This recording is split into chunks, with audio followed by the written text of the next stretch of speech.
Have last lecture of human behavior. The topic which we will discuss today is social psychology. I hope so far it has been a good learning experience and we have learned a lot of things regarding human behavior, that how exactly human behavior shapes up, how the experiences of life, how the experiences of different individuals has different influence over the overall personality of different individuals. So we studied about cognition as well, and the simplest definition for cognition which we read was that cognition is actually intellectual decision making. Because when we talk about cognition process, then any user of this cognition process will make use of the existing faculty of knowledge, and that existing knowledge is going to be evaluated, going to be used for evaluation of new knowledge which is coming in. The new knowledge is screened through that existing knowledge, and based on that evaluation, some conclusions and decision making takes place.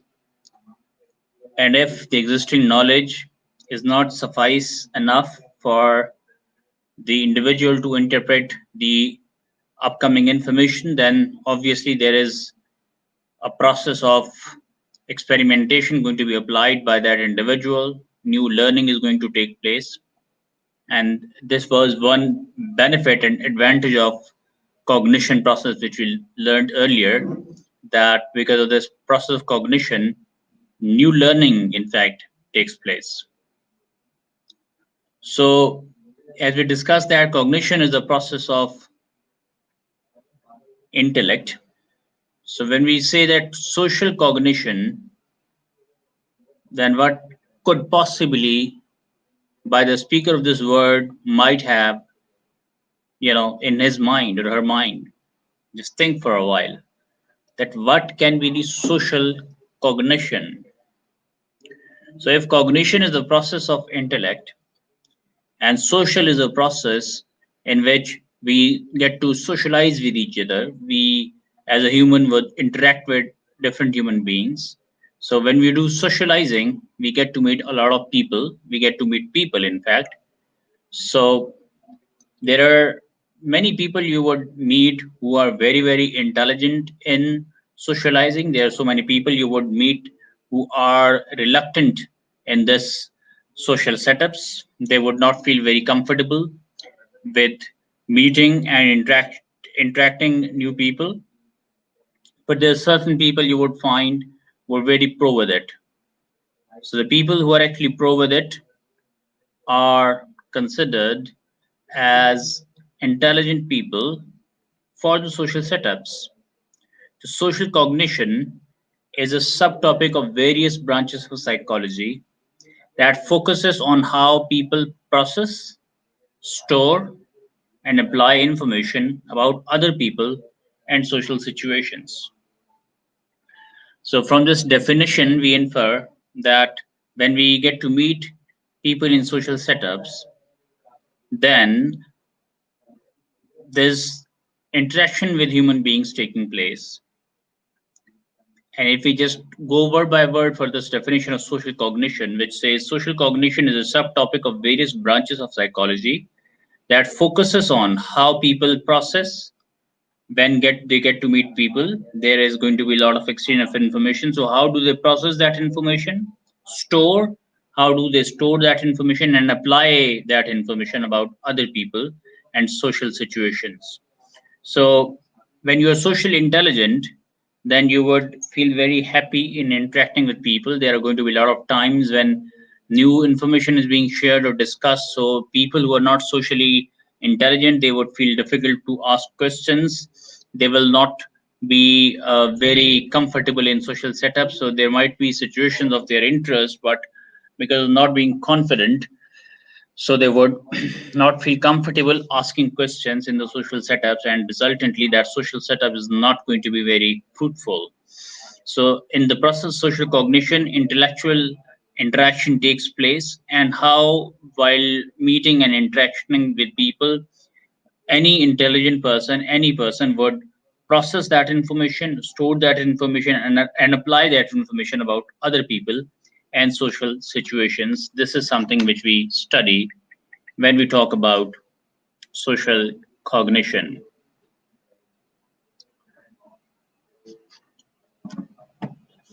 So, social cognition would demand people to be very attentive when being in social setups. Because if you're not attentive, then since there is a lot of information being exchanged, so you might lose the information you would want to have focus on. So another important thing while being in the social setups is to have good focus. When at a time there are a lot of people talking and interacting with each other, so it will be difficult for you to have focus and maintain your focus. But only if you will maintain your focus, then in the big social setups will you be able to interact with other persons very confidently and very easily. Therefore, focus is also another important factor which is required for proper interactions in the social setups. So, social cognition is the process in which new ideas are discussed, interesting new knowledge is actually gained, because you cannot know everything. There is a lot of information which you get to learn from a lot of people. You will find people at early ages, many times they have certain important things to teach us. They might not, teach us with the intention of teaching, but they would interact, they would talk about certain things, and we as socially intelligent people would like to learn new things, and we would try to find out that what new information or what, do we have in this new discussion setup for us. So we would find we are going to try to find the new information which is discussed in the social setups. Social cognition, one best example can be, um, of social cognition can be the brainstorming sessions which take place in the organization. In the brainstorming sessions, a problem is discussed and possible solutions are discussed for that problem. There can be multiple reasons also to be found when doing this process of brainstorming. So in this process of brainstorming, we are going to discuss new ideas. We are going to discuss about possible reasons why any problem has taken place. We would discuss the possible ways different problems can be solved.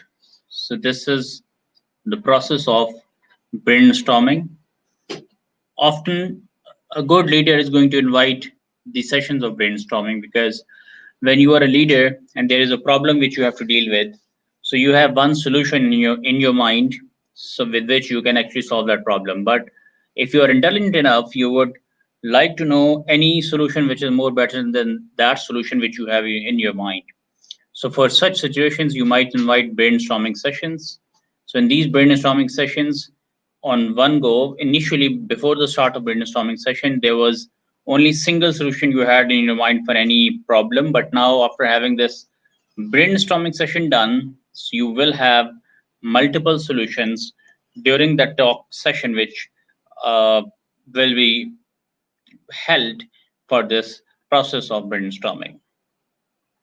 So we apply social cognition perfectly well when we are doing this brainstorming for organization or for any group, for any NGO or any sort of setups. We might be doing brainstorming at our home and with our parents and siblings to find out certain solution for any problem. You see, so brainstorming is something which invites us for the intelligence of mind and wit of mind to be applied in the thorough sense, in the proper sense. Only then will you be able to be successful or be successful in possibly in contributing in a proper manner, in this process of uh, trying to solve a problem, trying to find out a solution for any problem. So whenever there are people who are more than two, then it starts more than one. In fact, whenever you get to meet another person, so and then that number of people starts increasing, so you start shaping up into a group. So when we are there as an individual, so we have our own choices, our own decisions, and when we have to take decision for our business, there's going to be no intrusion, no body challenging our decisions as a decision maker. But when we talk about group, so when things are discussed in groups, there are different people who have different possible solutions for any situation in their mind. So in the group, there are going to be challenges. So it's not very easy to just come up with your plan and then execute your plan right away. You will find challenges because your idea will not be bought by people who are out there in the group. So you will have to use persuasive communication skills for other people to know what you are trying to sell them, what ideas are you trying to communicate, and why are you finding those ideas as relevant ideas for any situation which require some addressal. So when we are in the group, so if whatever kind of attitude we have as an individual, but when we talk about group, there is a need of molding things out for bringing a cohesive environment in the group. Because if everybody is going to work, if everybody will behave in a manner they would normally behave as an individual, so there are going to be problems, you see, because you cannot stay rigid on your point when you are there in the group, because this will bring in clashes, this will bring in a difference of opinion reaching to the extreme states. So when we're working in the group, we would want everybody to understand our point of view.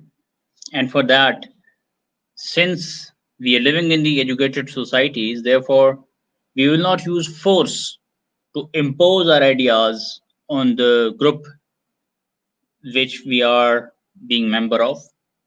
We will share our ideas not with force, but rather with arguments, and those arguments are going to be the supportive arguments for you to choose the idea which you are going to choose for the group or any problem, you see, because whatever you are going to come up with, the interesting situation it is that when you are in the groups, there are people opposing you. People will not buy you very easy. There are different intellectual levels, people have different understanding levels. Many times you'll be saying certain thing which would be misinterpreted by others. Many time will you will be saying things which will totally be not understood by anybody else.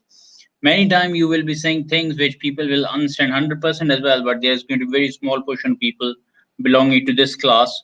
Majorly people will be belonging to the fraternity where people are getting misdirected. They would assume or they would start assuming certain thing which won't be existing. Therefore, it is very important when you work in the group that you mold down your pinching behavior. You have to control yourself, you have to hold your horses to convey your ideas in a convincing manner so that there is no rift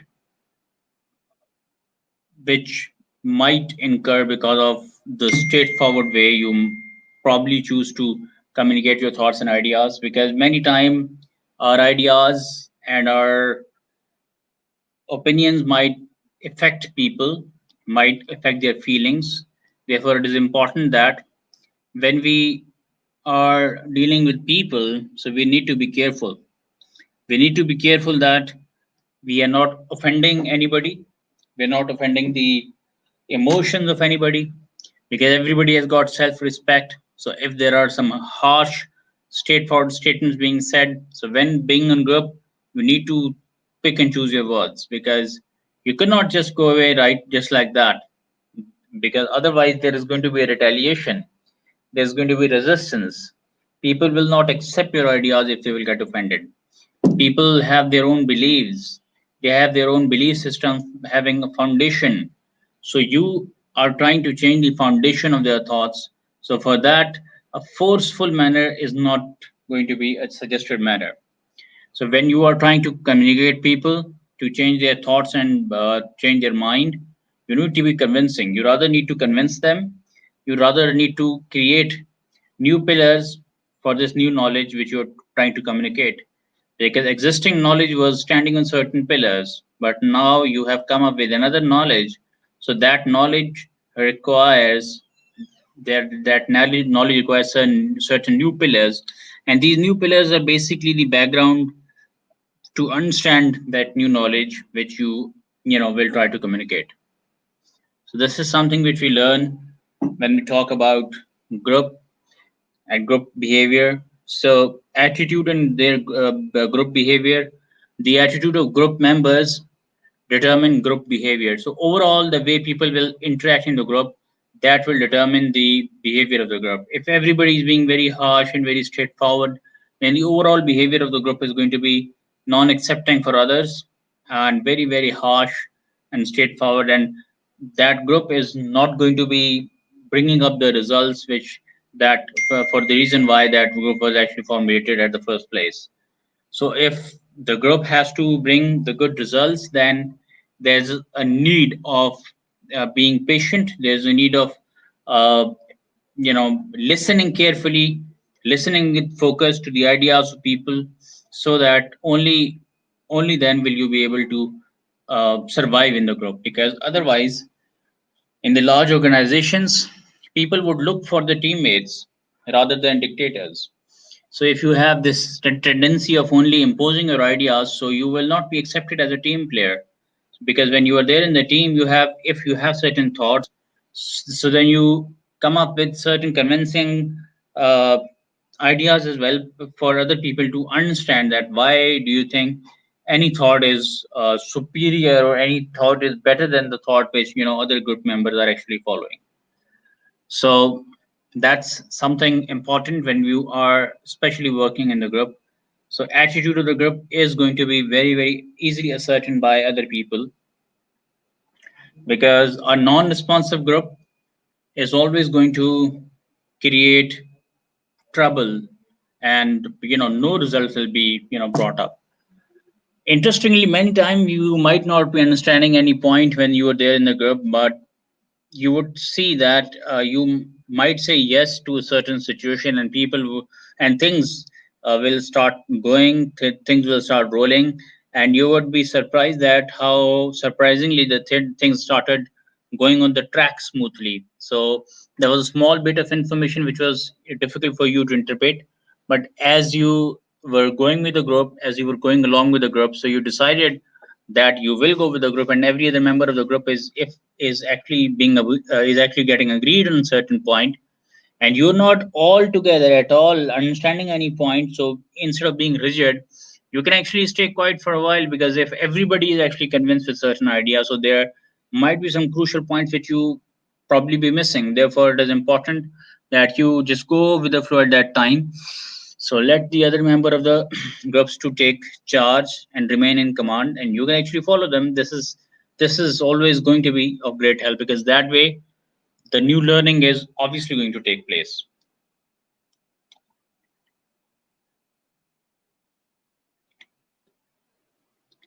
So when being in group, there are very important factors which you need to be taking care of.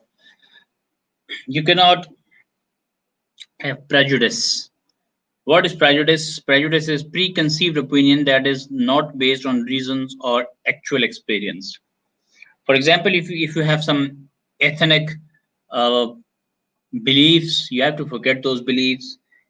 If you have racial discrimination, thoughts in your mind, then you'll have to forget those racial discriminatory thoughts from your mind, because only then will you be able to work in the group, and you will accept other people and their opinions, because you will only be able to understand the opinion of other person if you will accept that person at the first place. If that person is not accepted at the first place, then there is no way you will be able to focus on the contribution that person is actually trying to make. Therefore, it is very important that you have your all neutrality activated before you join the group, and all the prejudices should be kept aside. Even if after joining the group, if you tend to find people belonging to certain class or certain background, there should not be prejudice. There should not be prejudice that that poor people might not be able to contribute well, or rich people will always be only rich and they will not have intellect or intelligence. So intelligence is something uh, which can be coming from different corners, different gates. You see, this can be coming from rich people. This can be coming from poor people. It does not have to do. It doesn't have. Have to do with any monetary background of individual. So that's the way when you work in the group, you sacrifice. You, keep hold of your outrageous thoughts. You would rather give focus to the larger benefit of group. There many times you will have certain points in your mind, but you would know that those points might be important for you, but in the larger interest of group, you might have to sacrifice your those thoughts, so that overall the group could get benefit out of that point. So that's something which is uh, important, which is important to be understood. So prejudice is basically a killer. So if you have prejudice regarding certain persons in the group, so there's no way um, success can be attained. For success to be achieved, it is important, it is very important then that you forget all the prejudice from your mind, and you work only for the betterment, and only for the betterment of group. That's the secret of being successful in the group while working in the group. So different situations we come across while being in the group, we could get to meet people. There are going to be people who would understand our opinions. There are going to be people who will not understand our opinions. So many times you will see that, for example, you have a group of 20 people, and there are two persons who are not paying you attention, and there are 18 people who are paying you attention. So just because of those two people, you should not spoil your mind and spoil your mood. You should rather be focused on those 18 people. Who are actually giving their focus to you, who are attentive to you, who are listening to you, who are learning from you, who are contributing.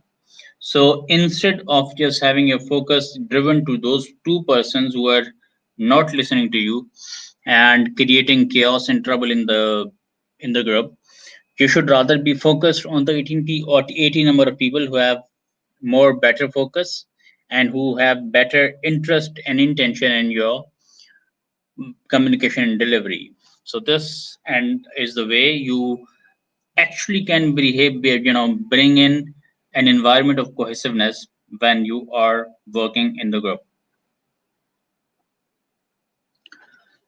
So prejudice is always going to be negative. Prejudice should never be given importance. So another important thing when you talk about prejudice is that prejudice always kills important things. So social influences and group behavior is also another important factor, because social influences and group behavior is something which, when we work in the group, then there are certain things which we take care of. When we work in the group, we do not pay importance much. We do not give much importance to the weaker points or points of disagreements.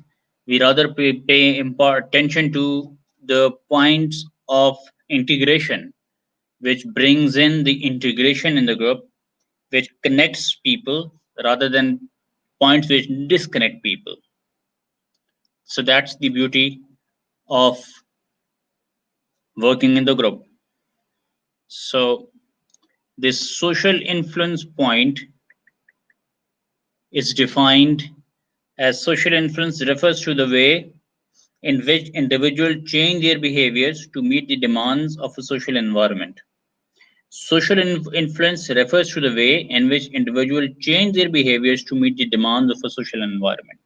So they say that when you are there in the group, so no matter in your private capacities, how childish your behavior may be at times, but when you're there in the group, so you will level up and you will try to level up according to the standards of the group, and the contributing person in the group, which is you, people will not understand that there is another side of your personality which is very, very charming or very, very funny. But just to go along with the group, you will behave in a certain manner that group will feel you part of the team. So, as the social influence line has just told us, that social influence refers to the way in which individuals change their behaviors to meet the demands of a social environment. So, to meet the demand of social environment, what you do is that you change your behavior. In the group, you know that there is a certain way, there is a certain tone which is carried by the group. So, you will try to maintain that tone in the group so that everybody is feeling comfortable with you and you're feeling very, very comfortable with everybody. So you can yourself understand that if you're there in the group and you're everybody is talking in the in very understanding tone, everybody's understanding everybody else, and if there is any harsh even if there is any harsh comment to be discussed, so people are going to whoever has that harsh point in the mind is always going to mold that point to in order to just eliminate that factor, or which might result or which might infiltrate the negativity in the group. So that way people elevate themselves. They would, in order to just remain part of the group in a perfect manner. This is something which we do when we're there in the group. So this is to what we call social influence and group behavior, because no matter how you behave, how we behave in our private settings, but when we are there in the group, we pay more importance to the way the group behaves. So normally the behavior of group comes from the values which you try to set, or there is always a commander, there is always somebody in the group who is leading, and if that leading person is trying most of the time the leading person is trying to sets the tone of the group. So if as a leading person you set a tone in which people are talking very candidly to each other, so that is going to become the tone of the group. If we'll say that people are being cutting jokes which are not required in the serious talk.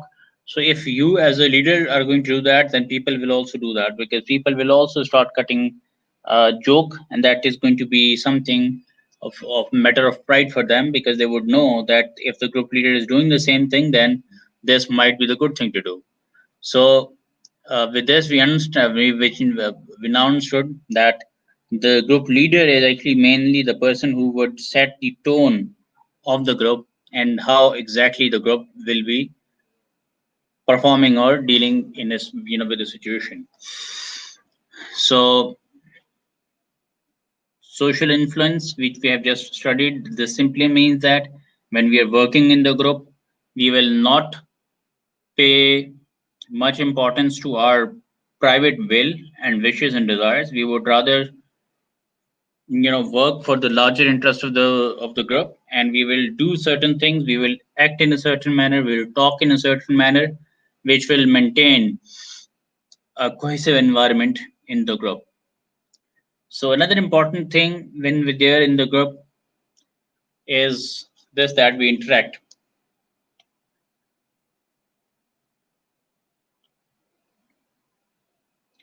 We interact with individuals, we interact with people when we are working in groups. So interpersonal interaction is something which takes place when you're there working in the group. So in that interpersonal interaction, there is always going to be a good bond developing if that interpersonal interaction is going in the right direction.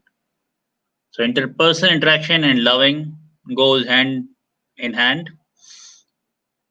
Good interpersonal interactions creates loving bond between individuals. So that also sets out the tone of the overall group, because everybody, if paying attention to everybody and if everybody is praising the good ideas of every other person, and they're not criticizing other persons over any gray areas or weak areas, rather they are being appreciative for people to learn new things, and people to, instead of criticizing somebody for not knowing anything, you're rather appreciating that somebody to learn more things. This is what we do when we are in the good groups social setups and in the good group interpersonal interactions and environment. So this is something very important which we do when we are working in the group, that we interact with people. So how do we interact and how exactly do we exchange our ideas? That also sets the tone of the overall group. Many times there are groups found within the group. If there is a large group, so in that larger number of groups, there are going to be small sets of group. You will also find where people have their own private setups. Till the time the larger group meeting is not taking place. So there could be common people with common thoughts would assemble themselves into another small level of group, and that would result in different group within group. But that, if that thing is taking place, then everybody should have their own ideas to, or and arguments to defend uh, their idea. Why do they keep that idea uh, as something very important over the others? So this is something important, that you do not push someone for your ideas. You rather persuade other persons for your ideas so that they get convinced first, instead of getting pushed first for accepting the ideas which somebody is discussing, which is in a contradiction to what do they think for any situation. So if interpersonal interactions and can create love, then also interpersonal interaction can also create stress as well. So if you come across a person who is not being supportive, who's overtly critical, who's only criticizing and criticizing, no matter how good point you raise, but that person always only criticizes over by picking the weak areas, gray areas, and this is really something not very ideal, because that absolutely is going to create stress, a stress which nobody would want to have. So in the social setups, because of these rifting personalities, I mean, because of these rifting thoughts, the stress jumps in, and that stress overall destroys the output level of the overall working of the group. Therefore, when there is some misunderstanding, that misunderstanding should be talked about, because if you will just carry that misunderstanding silently or secretly with you, then that misunderstanding will not only prevail but get further strengthened uh, as well. Therefore, it is very important that when you're working in the group, you talk about misunderstandings so that people would get clarity whenever those clarities are required by are required to be given to other persons, so that all these various misunderstandings which have started taking place, those misunderstandings could get stopped. So stress, like we discussed, is always going to be there when there are situations of uncomfort.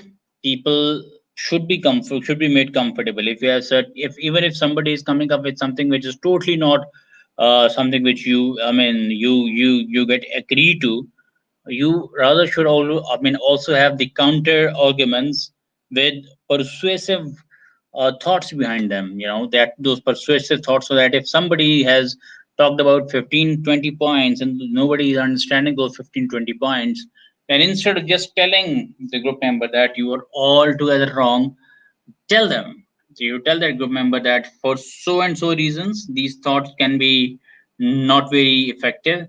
And by making so and so changes, these thoughts can be made very, very effective and efficient. So this is how we understand, and this is how we bring in the environment where people would communicate properly with each other, so that overall purpose of the group remains alive and everybody remains and continue working in the group, so that the core purpose of formation of group does not get killed. So stress is always going to be there in the social setups because of the way people would behave, but that stress can be coped up if and only if there is somebody to eradicate the misunderstandings. So if the misunderstandings are catered properly, then the misunderstandings will be very, very easily coped up with by the people who are having those situations to meet. So stress and coping up is uh, mainly to do with something which is actually beyond your capacity. Many times, the from the psychology perspective, the stress takes place when you have certain thing in your mind for future, and that thing is having disaster. So you are mainly thinking about the possible disasters which might take place in future. While staying in present, you are thinking about the possible disasters which might can take place in future, and because of that, the stress is going to be there. So because when you're there sitting in present, but you're thinking about possible future disasters, then this will result in stress. But when you are sitting in present and you're thinking about your past failures continuously, then that is going to create depression. So if you want to get rid of depression, you need to stay in present. If you want to get rid of stress, then you need to stay in present. Because stress is only created when your mind starts thinking about the possible disasters which might take place. So instead of focusing on disasters, you should rather be focused on the positive things which can be brought forward. So I hope that we have properly understood this process of social psychology, in which people are, when they work in group, then they need to be patient, then they need to control their emotions, then they need to hold their horses to in order for oneself to be part of a group, and in order to contribute nicely in the group. Also many times, when you will be holding your horses, you will come to know that the point which you did not raise, which you wanted to raise. So but because of being silent, somebody even talked about that certain point, then you'll get to know that there were certain improvements required by you. So this way you will learn about things even while being silent. So that's the beauty of working in groups. So social cognition is the process in which we socially interact with each other, and we get to learn with each other, we get to talk to each other, we get new knowledge, we exchange new knowledge. Then that is when taking when something of that sort is taking place, we'll say this is the process of social cognition in action. And attitude and their group behavior, we have talked about it. Prejudice, we said that there should not be any preconceived opinion. Social influences, we said that, you see, when we are working in the group, then we would not give importance to our personal our personal grudges or our personal things or of personal importance. Rather, we will be working for the larger interest of the group. Interpersonal interactions and loving is something, when you're there in the group, you would, when you talk to people, then there is eventually there's going to be a bond developed, and that bond is going to be of lasting health for the group at large. Stress in the end which we read was that when you know, psychologically, when you are sitting in present but you're thinking about the positive, possible future disasters, then you would say that there's a situation of stress. And when likewise in social setups, when you're there with the people, and if somebody is being very very irritative, and you and somebody is being very very personal as well, so that also thing is the situation which creates stress. So coping up with stress is not impossible, but maybe difficult. But there is always a solution. So where there is a will, there is always a way. So interactions, discussions, many times solve many problems which we think are proving out to be monster. So interactions are very important, for the overall strength and for the overall health of the group. So with this, we conclude our talk, and with this, we have concluded our human behavior topic as well, chapter as well, course as well. So now you have all the videos of your course with you. Whenever you think that something is not understood properly, then you can always revert to these videos, so that you can replace these videos to understand the concept. Because what we have tried during the formation of these videos is to keep it simple and to keep bringing up the very easiest examples for everybody to understand the topic nicely. So best of luck for your exams. Study with interest. Human behavior is all about common sense, and make use of your common sense. Thank you very much.